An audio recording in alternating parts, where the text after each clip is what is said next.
आज के जो लेक्चर में हम लोग हैं पढ़ेंगे एक भौतिकी में एक नया अध्याय स्टार्ट करें जिसका नाम है दोलन। तो दोलन जो शब्द है तुमको इससे परिचित हो गए कि जब कोई वस्तु जो है तुमको जैसे कि घड़ी का पेंडुलम देखे होगे तो वह सब दोलन गति में, जैसे झूला हम लोग झूलते हैं तो वह भी क्या करता है, एक आगे पीछे होते रहता है। इस तरह का चाहे कोई चीज कंपन कर रहा है तो वो सब दोलन का एक उदाहरण है। तो इस अध्याय का नाम है दोलन। इसमें जुड़ा हुआ जैसे कि है तुमको आवर्ती गति जो कि समान समय अंतराल के बाद अपने आप को दोहराता है, रिपीट करता है, दैट इज कॉल्ड आवर्ती गति। और वह अंतराल समय अंतराल जो होगा वह दैट इज आवर्त काल कहलाएगा। उसमें फिर दोलन है, दोलन जो कि कंपन कर रहा है एक जगह पर, उसको दोलन गति कहेंगे। जैसे झूला झूलना, इससे दोलन गति का उदाहरण हुआ।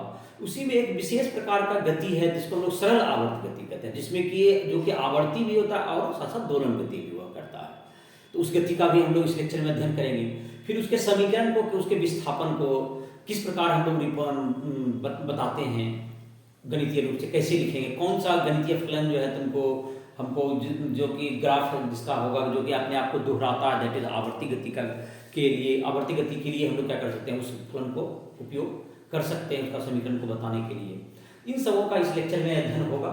और ये तुम्हारा जो है जो तुम्हारा भौतिकी का है क्लास 11 में दोलन तुम्हारा दिया हुआ जो, तो आज इस लेक्चर को हम लोग स्टार्ट करें। तो दोलन गति में जो पहला अगर हम लोग करें, सबसे पहले शब्द आता है आवर्ती गति को हम लोग पढ़ते हैं। उसके बाद फिर दोलन गति का भी लिख लेंगे। दोलन तो है आवर्ती गति, इसको कहते हैं पीरियोडिक मोशन।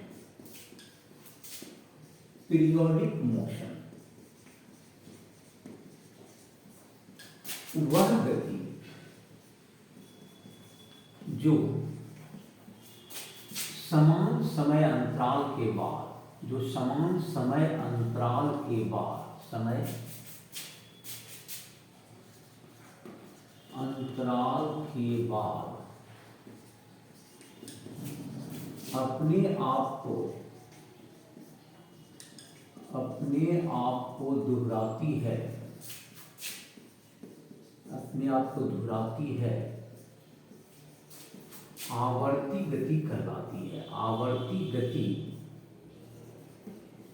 कहलाती है।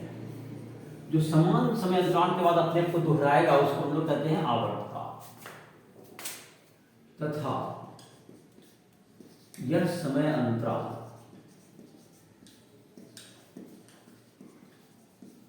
उस आवर्ती गति का आवर्त काल, आवर्त काल का इंग्लिश हो गया टाइम पीरियड, टाइम पीरियड कहलाता है, टाइम पीरियड कहलाता है। ये टाइम पीरियड कहलाएगा जो जितना समय के बाद अपने आप को दोहराया। जैसे कुछ गति का उदाहरण लेते हैं इसमें, जैसे कि तुमको हम उदाहरण के द्वारा देखते हैं, जैसे कि पृथ्वी का अपने अक्ष पर घूमना, पृथ्वी का अपने अक्ष पर घूमना, अपने अक्ष पर घूमना। पृथ्वी अपने अक्ष पर अगर घूम रहा है तो कितना समय लगता है, अपने अक्ष पर घूमने में उसको 24 घंटा का समय लगता है। तो इसका आवर्त काल में तुमको एक घूम रहा है जिसका आवर्त काल हो गया 24 घंटा, ये भी इसको कहते हैं। दूसरा हो सकता है तुमको पेंडुलम का गति, पेंडुलम का घड़ी का जो पेंडुलम होता है, पेंडुलम की गति, यह भी तुमको क्या करते हैं, हर 2 सेकंड बाद ये अपने आप को दोहराती है। तो सूर्य के परितः पृथ्वी की गति, सूर्य के परितः पृथ्वी का परिभ्रमण, पृथ्वी की परिभ्रमण गति, तो ये तुम्हारा क्या होगा, ये भी इत्यादि करती है। तो ये भी तुमको ये कितना देगा, सूर्य के प्रति जो तुमको एक साल में घूम लेता है पृथ्वी चारों, देखिए 365 दिन, इसका आवर्तकाल 365 दिन हो गया। तो ये सब आवर्ती गति के कुछ उदाहरण हो गए जो कि समान समय अंतराल के बाद अपने आप को दोहरा रहा है। अब हम लोग पढ़ेंगे इसमें दोलन। दोलन क्या है? दोलन, ऑसिलेशन,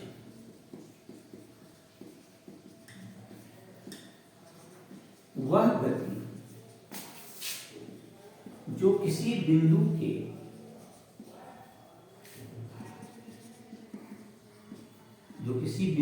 परितः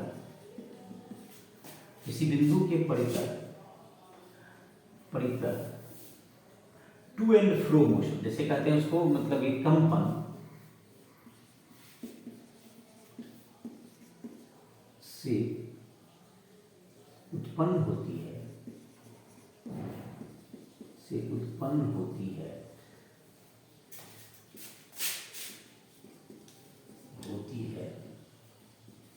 उसे दोलन गति करते हैं।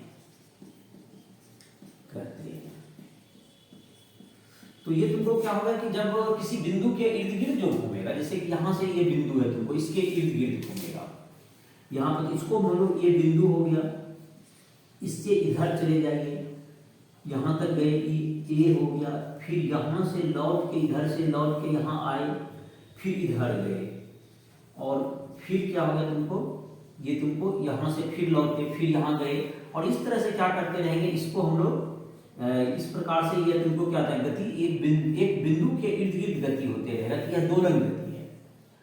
मतलब ओ से ए तक गए, फिर क्या हो गया तुमको, ए से फिर बी तक गए, बी से फिर ओ आए, फिर ओ से ए गए, इस तरह से बार बार अपने आप को दोहरा रहा।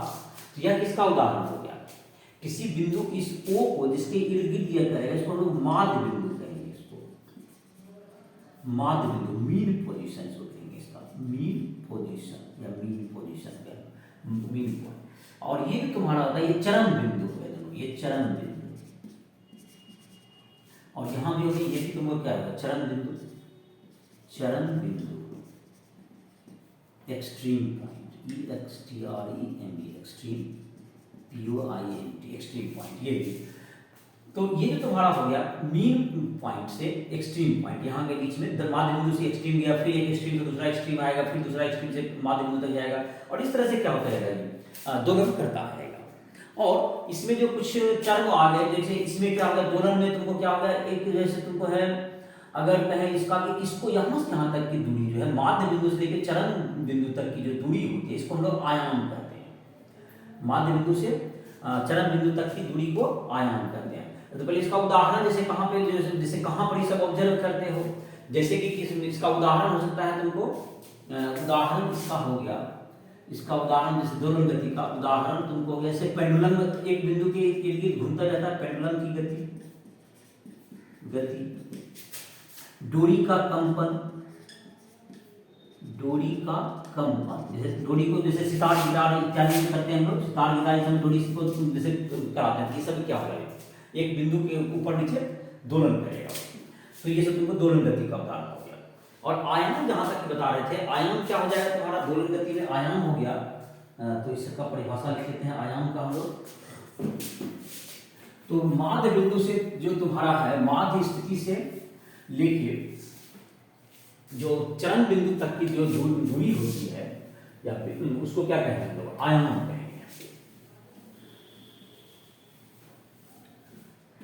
माध्य स्थिति से चरम बिंदु तक का जो दूरी होगा, दैट इज आयाम। तो उसको चित्र में बता भी सकते हैं,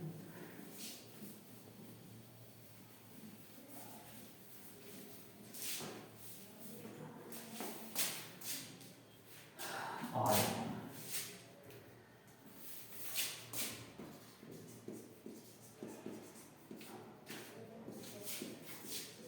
एम्पलीट्यूड, दोलन गति में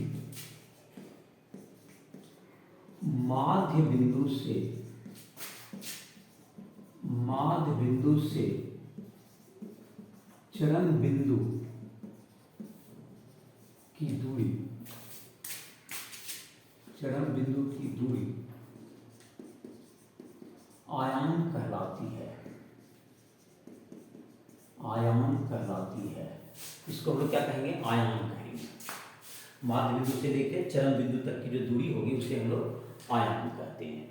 तो जैसे कि यहाँ पर हो जाएगा चित्र में, अगर जो अभी बना रहे थे, यहाँ से अगर स्टार्ट किया कोई वस्तु चलना, और यहाँ तक यह पहला एक्सट्रीम मान लेते हैं कि ये P है, और इधर से फिर लौट करके आएगा और ये फिर चला जाएगा तुमको, ये दूसरा एक्सट्रीम मान लेते हैं Q तक जाएगा। तो माध्य बिंदु से जहाँ तक की जाता है, OP बराबर OQ बराबर आयाम, यही हो गया तुमको, ये जो दूरी हो गया ये आयाम, जिसको इंग्लिश में एम्पलीट्यूड कहते हैं। ये भी, ये इधर भी क्या हो गया, ये भी आयाम हो गया, ये आयाम हो गया। OP बराबर OQ बराबर आयाम, इसको कहेंगे दोलन गति का आयाम हो गया तुमको। आयाम का इंग्लिश हो गया एम्पलीट्यूड, एम्पलीट्यूड। क्यू, इसलिए इसको ए से दिखाते हैं, इसको रिप्रेजेंट करेंगे, आयाम का सिंबल होता है लिखने का ए, कैपिटल ए, इसको संकेत देंगे। तो आयाम के बारे में समझ में आ गया कहाँ तक जाएगा, जहां तक। अब है इसमें आवर्त का, अगर ये तुमको दोलन गति जो है तुमको आवर्ती गति भी है, तो एक समय अंतराल जिसके बाद कि यह अपने आप को दोहराएगा, तो उसको एक दोलन लग करने में जितना समय लगेगा उसे उसका आवर्त काल कहेंगे। तो एक दोलन जैसे क्या होगा, तुमको ओ से पी जाना, एक दोलन किसको कहते हैं, तो एक दोलन में तुमको पहले आवर्त काल लिख लेते हैं सब, आवर्त काल, टाइम पीरियड, टाइम पीरियड। दोलन गति में वस्तु को एक दोलन करने में, एक दोलन करने में जो समय लगता है, जो समय लगता है उसे उस दोलन गति का, उस दोलन गति का आवर्त काल कहते हैं, उसे दोलन गति का आवर्त काल कहते हैं, तो दोलन गति का आवर्त काल कहते हैं। ये दोलन गति का आवर्त काल कहलाएगा, मतलब क्या होगा तुमको, जब ये तुमको जब कि समान जितना एक पूर्ण दोलन, एक पूर्ण दोलन का मतलब क्या होगा, पूर्ण दोलन जैसे कि माध्य बिंदु से, माध्य बिंदु से चरण बिंदु, चरण बिंदु से फिर कहां तक, चरण बिंदु से दूसरा चरण बिंदु, पुनः माध्य बिंदु तक आना, पुनः माध्य बिंदु तक आना, ये एक दोलन हुआ, ये एक पूर्ण दोलन जिसको कहते हैं, एक पूर्ण दोलन। मतलब कहां से कहां तक, ओ से, जैसे इसको अगर लिखें ओ से पी, पी से लेके क्यू एंड क्यू से एवं क्यू से ओ, एक दोलन हुआ। कहां से कहां तक हुआ इस चित्र में, पहले ओ से कहां चले जाए, आप पी तक जाइए, पी से फिर लौट के क्यू तक जाइए, फिर बीच में ओ भी आएगा या क्यू, मतलब फिर कहां जाइए, यहां पर एक चार पार्ट होगा, ओ से पी जाना, पी से ओ आना, फिर ओ से क्यू जाना, क्यू से ओ आना, एक पूर्ण दोलन कंप्लीट होगा, एक पूर्ण दोलन। इसमें जितना समय अंतराल लगेगा, तो इसमें तुमको एक दोलन में लगा समय दैट इज आवर्त काल, एक दोलन में लगा समय आवर्त काल कहलाएगा। जितना समय लगा यहां से कहां से कहां तक जाने में, ओ से पी, ओ से पी, पी से फिर ओ से क्यू, क्यू से ओ में समय लगा, समय लगा, ये आवर्त काल हो गया। ये क्या होता है तुमको, ये आवर्त काल कहलाएगा ऐसा। तो ये समझ में आ गया आपको आवर्त काल क्या होता है, इसका आवर्त काल यही होता है तुमको। एक होता दूसरा शब्द होता है इसी से जुड़ा हुआ है, आवृत्ति। आवृत्ति क्या होगा, आवृत्ति जो है तुमको, आवृत्ति का मतलब होता है कि एक सेकेंड में जितना बार दोलन करेगा कोई चीज, वह उसकी आवृत्ति कहलाती है। जैसे कंपन कर रहा है, डोरी को कंपन कर रहा है, तो एक सेकेंड में जितना बार करेगा दोलन, वह उसकी आवृत्ति कहलाएगी। तो दोलन तुमको जो होगा, एक सेकेंड में जितना दोलन होगा दैट इज कॉल्ड आवृत्ति उसका होगा। एक सेकेंड में जो दोलन की संख्या होगी वह आवृत्ति कहलाएगी। और आयाम क्या था तुमको, माध्य बिंदु से चरम बिंदु की जो दूरी होती है उसे हम लोग आयाम कहते हैं। माध्य बिंदु से चरम बिंदु की दूरी को आयाम कहते हैं। समय अंतराल क्या हुआ, एक पूर्ण दोलन में जो समय लगता है उसे हम लोग समय अंतराल कहते हैं। एक पूर्ण दोलन के लिए क्या बताया गया, माध्य बिंदु से पहले चरम बिंदु जाइए, फिर चरम बिंदु से माध्य बिंदु आइए, फिर दूसरा चरम बिंदु तक जाइए, फिर माध्य बिंदु तक आएगा, तो एक आवर्त काल कर सकते हैं। लेकिन अगर मतलब कि दूसरे, अगर हम चरम बिंदु से स्टार्ट करें अगर गिनना, तो चरम बिंदु से माध्य बिंदु आइए, फिर दूसरा चरम बिंदु जाइए, फिर माध्य बिंदु आइए, फिर चरम बिंदु आ जाइए, तो ये आवर्त काल हो जाएगा। ये तुम्हारा आवर्त काल हो गया। अब हम लोग देखने जा रहे हैं आवृत्ति को पढ़ने जा रहे हैं।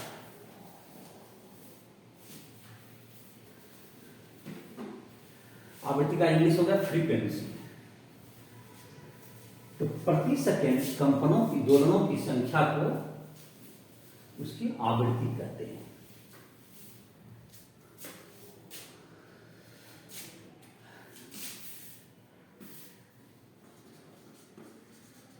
आवृत्ति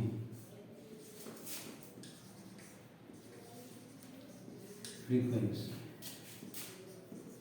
प्रति सेकेंड दोलनों की संख्या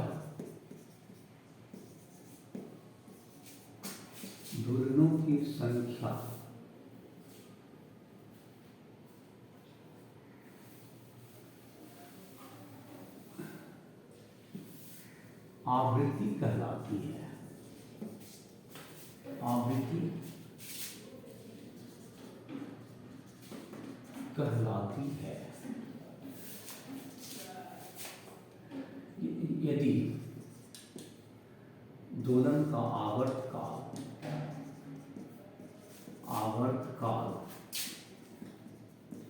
T हो तो प्रति सेकेंड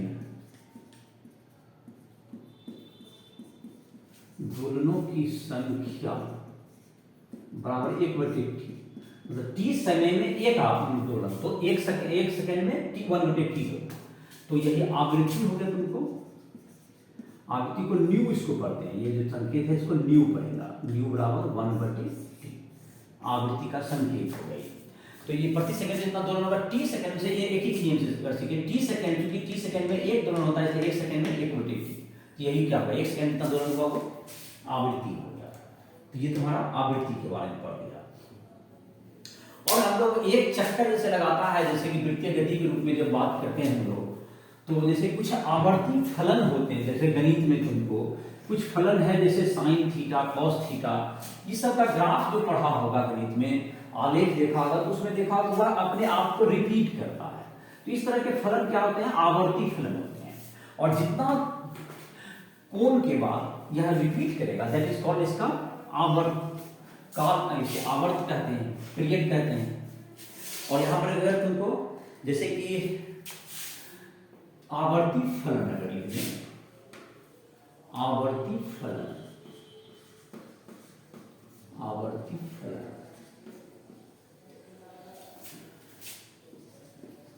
वह फलन जो अपने आप को दोहराती है, जिसका मान दोहराती है, आवर्ती फलन कहलाती है। आवर्ती फलन कहलाती है। त्रिकोणमिति में जैसे साइन x एवं cos x 2 पाई कोण के बाद 2 पाई या 2 पाई कोण 2 पाई या 360 डिग्री में, तो 2 पाई बराबर 360 डिग्री के बाद अपने आप को दोहराती है, अपने आप को दोहराती है। तो ये तुमको दोहराता है, साइन थीटा ही नहीं, आवर्ती फलन होगा। तो जैसे कि तुमको 2 पाई के बाद, जैसे कि साइन अगर कोई है तुमको, जैसे साइन x है, तो साइन अगर थीटा हो गया, तो ये साइन कहने का मतलब 2 पाई प्लस थीटा लिखेंगे, दोनों बराबर होता है, ये दोनों इक्वल होता है। तो ये इसका क्या होगा, आवर्त हो गई साइन थीटा का, ये आवर्त। इसी तरह से कॉस थीटा भी रहेगा, तो कॉस थीटा में कॉस 2 पाई प्लस थीटा बराबर कॉस थीटा होता है, ये भी इसका आवर्त हो गया कॉस का। अब जैसे कि एक तुमको है कि अगर कोई कण ओमेगा कोणीय वेग से चल रहा है, तो टी समय में कितना कोण जाता है, यदि कितना कोण बनाएगा, तो टी समय में ओमेगा टी कोण बनाएगा। अगर 1 सेकेंड में वह ओमेगा कोण बनाता है, तो टी सेकेंड में ओमेगा टी कोण बनाएगा।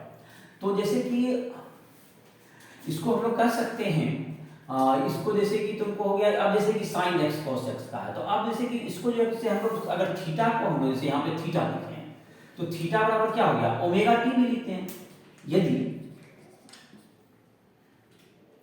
टी समय में बना कोण थीटा बराबर ओमेगा टी हो,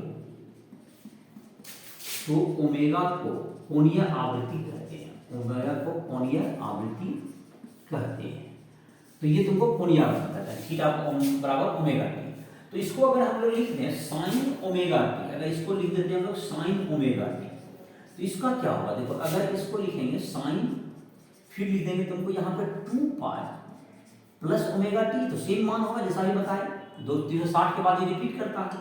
तो ये बराबर क्या होगा साइन, अगर टाइम के रूप में देखें ओमेगा कॉमन लेते हैं तो 2 पाई बटे ओमेगा प्लस टी। ये जो तुम्हारा है इतना देर का रिपीट करती है, यही तुमको आवर्तकाल हो गया। ये क्या हो गया तुम्हारा समय के फंक्शन, समय में जुड़ आवर्तकाल टी बराबर हो गया इसका 2 पाई बटे ओमेगा।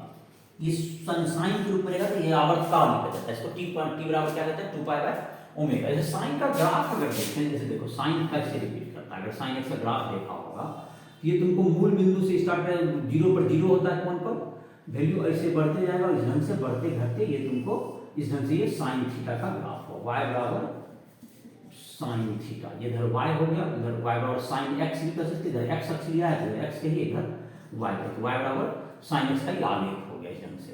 तो ये तुमको अपने आप को दोहरा रहा है, इसलिए मतलब तुमको क्या आवर्ती फलन के रूप में इसको सूचित कर सकते हैं। तो जो दोहराने का कोई फंक्शन है तो उसमें हम लोग इसके बारे में यहाँ तक जानकारी होगा कि इसका आवर्तकाल है साइन ओमेगा टी है, तो इसका आवर्तकाल 2 पाई बाय ओमेगा होगा। cos ओमेगा टी है तो यही चीज होगा, देखो cos ओमेगा टी होगा तो इसमें भी क्या लिखोगे cos 2 pi plus omega T. इसमें ओमेगा कॉमन ले लोगे तो टी के रूप में दिखाना है, तो 2 pi by omega plus T, ये आवर्तकाल हो जाएगा। तो ये तुम्हारा हो गया ये 2 पाई बाय ओमेगा। अब है इसके बाद तुम्हारा है, तो अब है इसके बाद तुमको अगला इसमें कुछ उदाहरण दिए हुए हैं जिसके बारे में हम लोग चर्चा कर लेते हैं कि कौन सा फलन है जो कि आवर्ती फलन है और कौन सा आवर्ती फलन नहीं है, और आवर्तकाल आवृत्ति इन सबों के बारे में एक उदाहरण है। उदाहरण नंबर 1 है तुमको कि किसी आदमी का जो तुमको हार्ट बीट है, मतलब 1 सेकंड में 72 बार शायद बीट करता है, क्या है क्वेश्चन 75 बार अगर बीट करता है तो उसका आवर्तकाल निकालना है। तो 1 सेकेंड में तुमको 75 बार बीट कर रहा है, 75 बार उसका हार्ट, जैसे हार्ट मतलब हम लोग का जो हार्ट का जो गति है वो भी आवर्ती गति है, जो बार बार अपने आप को क्या क्या करते रहता है, रिपीट करते रहता है। दोलन अध्याय का एनसीईआरटी का पहला उदाहरण देखते हैं, उदाहरण 1 दोलन अध्याय का।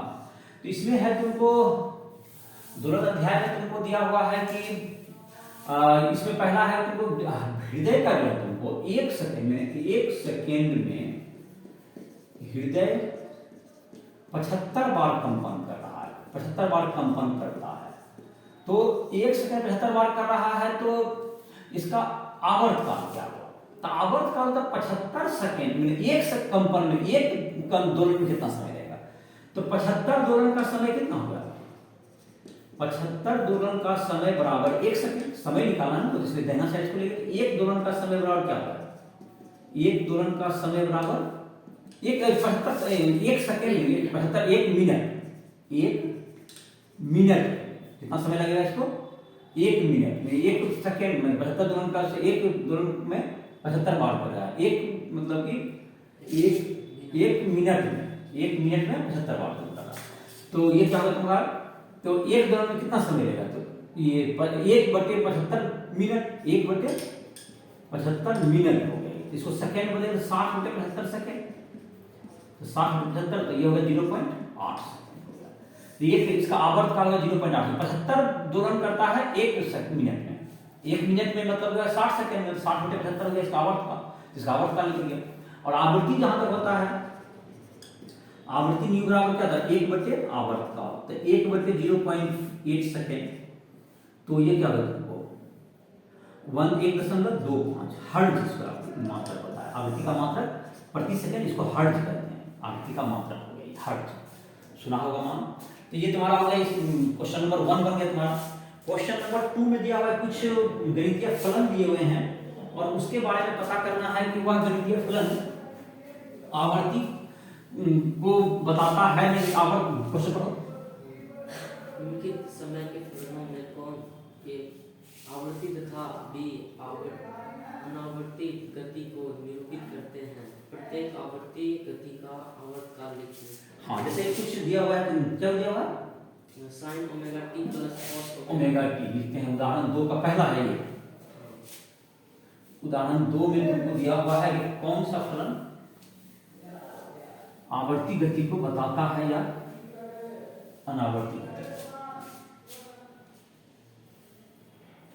आवर्ती गति को बताता है या अनावर्ती।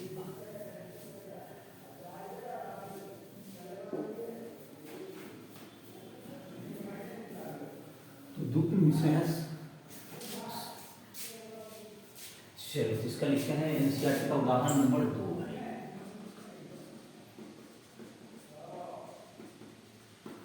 उदाहरण नंबर 2 दोलन अध्याय का देखो। इसमें पहला है तुमको पहला नंबर की sine omega T minus cos omega T plus cos omega T. तो जाहिर है कि जहां तक कि इसके बारे में हम लोग देखें, ये तुमको क्या करता है, ये इसको लिख देंगे sine 2 pi plus omega t लिख सकते हैं, सेम ही बात रहेगा। इसको भी कॉस में अगर 2 पाई जोड़ देंगे तो क्या रहेगा, ये सेम ही रहेगा।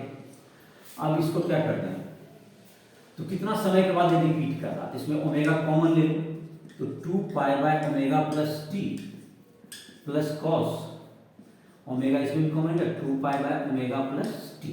तो ये देखो अगर 2 पाई बटे ओमेगा जुट गया तो इसमें कोई मान में अंतर नहीं पड़ा, ठीक है मान में, अर्थात इसका आवर्त काल क्या हो गया, आवर्त काल बराबर 2 पाई बटे ओमेगा, और यह क्या हो गया, आवर्ती फलन हो गया, और आवर्ती फलन है, आवर्ती फलन हो गया, पहला हो गया था। दूसरा क्या था, sin omega T plus cos 2 omega T, जो sin omega T plus cos 2 omega T plus sin 4 omega T plus sin 4 omega T. देखो इसमें भी करते हैं sin ओमेगा टी है sin 2 pi plus omega T, cos 2 omega T है तो cos 2 pi plus क्या होगा तुमको 2 omega T plus sin 2 pi plus 4 omega T. तो जाहिर है कि इसको टी तो वहां करना ही है, तो यहाँ पर कितना कॉमन लेना पड़ेगा हमको, यहाँ पर ओमेगा कॉमन लेना होगा हमको। ये होगा तुमको 2 पाई बटे ओमेगा प्लस टी,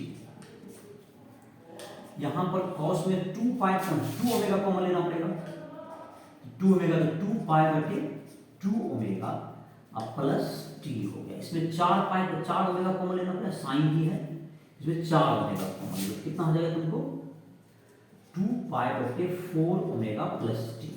अब ये देखा जाए इसमें सब में तो अलग अलग इसका आवर्त काल क्या होगा, ये जैसे कि कैसे रिपीट कर रहा है, तो देखो जैसे 2 पाई बाय 4 ओमेगा, जैसे ये सबसे छोटा अंतराल है जिसमें ये रिपीट कर रहा है, मतलब ये 2 पाई का मतलब 1/4, 2 पाई बटे ओमेगा का 1/4, ये वो आधा है, ये वो 2 पाई बटे ओमेगा है, तो ये 1/4 समय में ही रिपीट कर जाएगा। इसका मतलब कि 2 पाई बटे ओमेगा में तो रिपीट कर ही रहा है, मतलब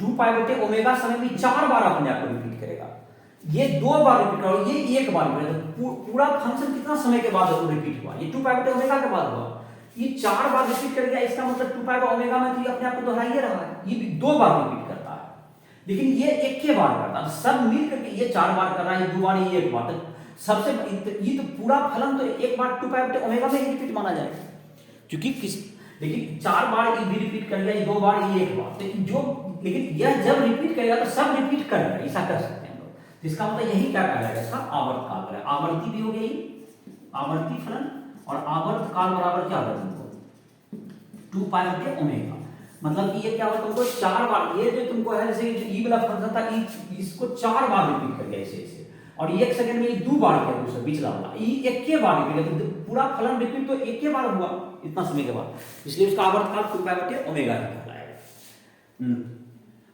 तो इस तरह से क्या करेगा तुमको, ये भी आवर्ती फलन हुआ और इसका आवर्त काल क्या होगा तुम्हारा 2 पाई बटे ओमेगा।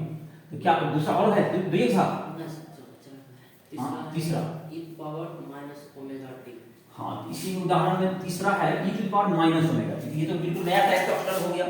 तो ये देखते हैं कि तुमको y बराबर e to the power minus omega t, अगर इसका आलेख देखो, इसका आलेख क्या होता है, इसका t का मान देते जाओगे, t इधर दे दो इधर y, जैसे t बराबर 0 रख देंगे इसमें, तो e टू द पावर 0 1 होता है, तो इसका मान 1 हो गया, तो 0 पर ये 1 हो गया, और जैसे से 0 पर ये 1 हो जाएगा, और ये फलन तुमको अगर तुमको t का मान बढ़ाते जाएंगे तो धीरे धीरे इसका मान घटता जाएगा, क्योंकि माइनस पावर है तो 1 बटे हो जाएगा, तो ये माइनस पावर इसका मान क्या चलता जाएगा, तुम जैसे से t का मान बढ़ता जाएगा इसका मान क्या चलता जाएगा तुमको, ये घटता चला जाएगा, तो 0,1 से स्टार्ट होकर के ये घटते घटते क्या जाएगा तुमको, ये धीरे धीरे जैसे t अनंत हो जाएगा, ये घटते ही चला जाएगा, इसके पैर समानांतर हो जाएगा। और जब t अनंत पर इन्फिनिटी टाइम पर जाएगा कि जीरो जाएगा, e to the power minus infinity बराबर क्या है, जीरो हो जाएगा।